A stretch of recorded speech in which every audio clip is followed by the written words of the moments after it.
तो अब मालदीव के राष्ट्रपति मोहम्मद मुज्जू ने भारत के खिलाफ एक और फैसला ले लिया है और मालदीव ने इस बार भारत के खिलाफ जो फैसला लिया है उससे यह जाहिर हो गया है कि भारत मालदीव की चाहे कितनी भी मदद क्यों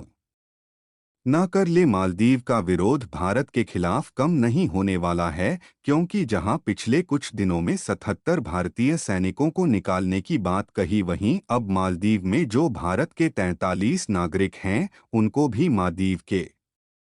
राष्ट्रपति मोहम्मद मुज्जू ने निकालने की प्रक्रिया को शुरू कर दिया है। लेकिन मालदीव के राष्ट्रपति मोहम्मद मुइज्जू ने यह फैसला लेकर कितनी बड़ी भूल कर दी है, उसका अंदाज आने वाले 2-4 महीनों में पता चलने वाला है, क्योंकि जहां चीन मालदीव को कर्ज देकर उसकी मदद कर रहा है, वहीं भारत ने अपने बजट में मालदीव के लिए भी एक लार्ज अमाउंट सहायता राशि देने का प्लान तैयार कर लिया है। लेकिन मालदीव के द्वारा की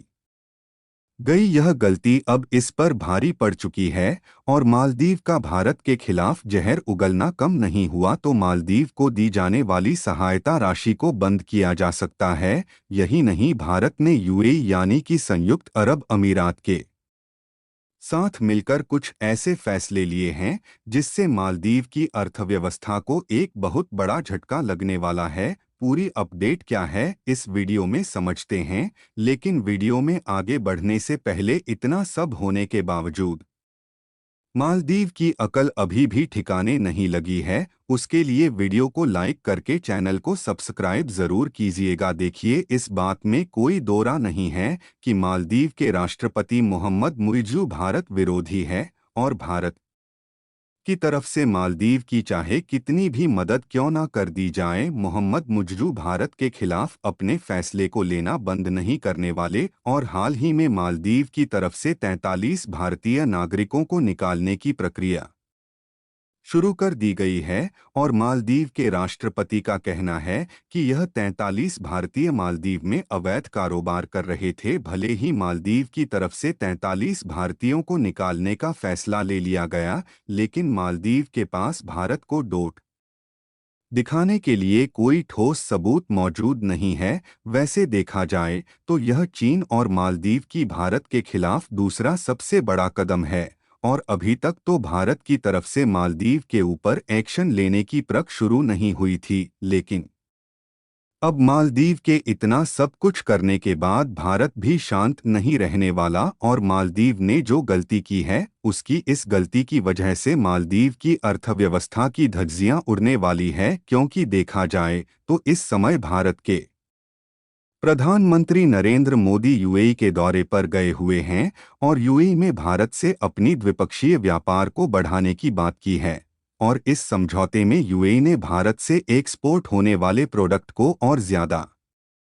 बढ़ाने की डिमांड की है, जो मालदीव आमतौर पर भारत से ही सोर्स करता है। लेकिन भारत और यूएई के इस समझौते के बाद मालदीव भारत से इन प्रोडक्ट को आसानी से इंपोर्ट नहीं कर सकेगा। दरअसल भारत और संयुक्त अरब अमीरात के बीच द्विपक्षीय व्यापार अब 85 अरब डॉलर तक पहुंच चुका है, जहां यूएई भारत का तीसरा सबसे बड़ा व्यापारिक भागीदार और दूसरा सबसे बड़ा एक्सपोर्ट डेस्टिनेशन है। यानी कि भारत के द्वारा जो अदर कंट्री में एक्सपोर्ट किया जाता है उसमें यूएई दूसरा सबसे ज्यादा भारत से सामानों का इंपोर्ट करने वाला देश है। और प्रधानमंत्री नरेंद्र मोदी इस समय यूएई के दौरे पर हैं, जहां साल 2015 से लेकर पीएम मोदी का यह 7वां दौरा है। पीएम ने इस दौरान यूएई और भारत के बीच कई व्यापारिक समझौते किए हैं, जिसमें यूएई ने भारत से एक्सपोर्ट किए जाने वाले चावल, दाल, प्याज और मसाले जैसे फूड प्रोडक्ट को बढ़ाने की डिमांड की है,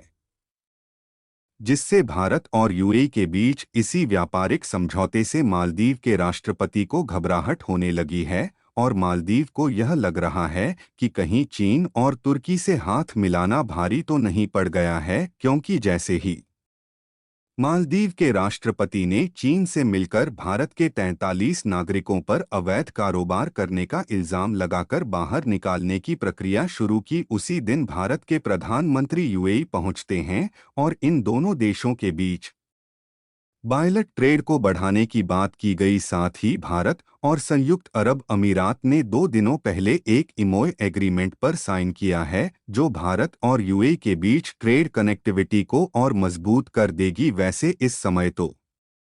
भारत और यूएई के बीच बायलट ट्रेड 85 अरब डॉलर के करीब पहुंच चुका है, लेकिन अगले 5 साल में दोनों देशों के बीच इसे 100 अरब अमेरिकी डॉलर से ज्यादा करने और सर्विस व्यापार को 15 अरब डॉलर तक बढ़ाने का टारगेट रखा है, जिससे भारत और यूएई के इन्हीं फसलों से मालदीव के अर्थव्यवस्था की धज्जियां उड़ने वाली है। और मालदीव को भी यह बात मालूम हो गई है कि भारत ने मालदीव के खिलाफ अब अपने कदम को आगे बढ़ा दिया है, क्योंकि फूड से लेकर कई तरह के प्रोडक्ट्स यूएई भारत से अपने देश के लिए मंगाता है, जिसमें भारत के द्वारा पिछले साल लगभग 31 बिलियन डॉलर के प्रोडक्ट यूएई को एक्सपोर्ट किए गए हैं, जिसमें ताज़े फल, काजू, वनस्पति तेल, दाल और अन्य प्रोडक्ट मुख्य तौर पर शामिल हैं। साथ ही यूएई काफ़ी बड़े स्तर पर प्याज, सब्जी, मसाले, चावल, चीनी, आटा और अन्य फूड प्रोडक्ट्स के इंपोर्ट के लिए मेनली भारत पर ही डिपेंडेंट है, लेकिन अब यूएई इसी डिपेंडेंसी भारत पर और भी ज्यादा बढ़ाना चाहता है, जिससे भारत में जिन फूड प्रोडक्ट का प्रोडक्शन होता है उनमें ज्यादा से ज्यादा मात्रा में अकेले यूएई को एक्सपोर्ट कर दिए जाएंगे। और यही बात मालदीव के लिए चिंता का विषय बनी हुई है, क्योंकि मालदीव खाने पीने के प्रोडक्ट के लिए पूरी तरह से भारत पर ही डिपेंडेंट है। हालांकि पिछले कुछ दिनों पहले मालदीव के राष्ट्रपति ने तुर्की के साथ अनाजों के इंपोर्ट के लिए समझौते किए थे, जहां से कुछ दिनों पहले खाने पीने की वस्तुओं का ट्रांसपोर्टेशन मालदीव में शुरू भी हो गया। लेकिन मालदीव को तुर्की से फूड प्रोडक्ट इंपोर्ट करने के लिए जो कास्ट से चुकानी पड़ रही है, वह भारत की अपेक्षा लगभग 8 गुना ज्यादा है, जिससे मालदीव की अर्थव्यवस्था बिगड़ती चली जा रही है। इसीलिए मोहम्मद मुइज्जू नहीं चाहते कि भारत मालदीव को भेजे जाने वाले फूड प्रोडक्ट पर रोक लगाए, लेकिन मालदीव के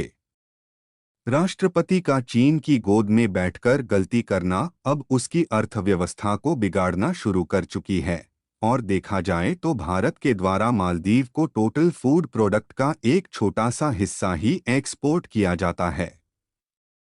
लेकिन मालदीव की अर्थव्यवस्था को बनाए रखने में यही छोटा सा हिस्सा अपना बहुत बड़ा योगदान देता है। और मालदीव चाहकर भी चीन से फूड प्रोडक्ट के इंपोर्ट नहीं कर सकता, क्योंकि ऑलरेडी मालदीव ने तुर्की से अनाजों का इंपोर्ट करके सबक सीख लिया है। और अगर आप इस मैप में देखेंगे तो मालदीव के सबसे ज्यादा नज़दीक केवल 2 ही देश हैं, जो कि श्रीलंका और भारत हैं। आपको बता दें कि मालदीव को छोड़कर जितने भी मुस्लिम देश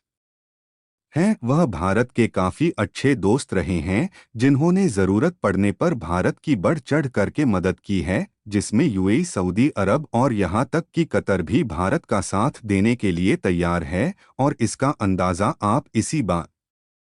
से लगा सकते हैं कि कतर ने जिन 8 भारतीय नेवी ऑफिसर को फांसी की सजा सुनाई थी, उनको भी रिहा करके भारत भेज दिया गया है। बाकी जिस तरह से मालदीव को छोड़कर दुनिया के सभी मुस्लिम देश भारत का साथ दे रहे हैं,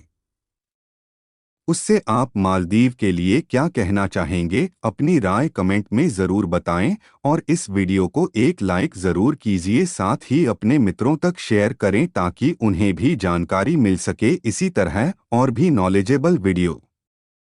देखने के लिए चैनल को सब्सक्राइब करके बेल नोटिफिकेशन को ऑल पर ज़रूर सेलेक्ट करें। जय श्री राम।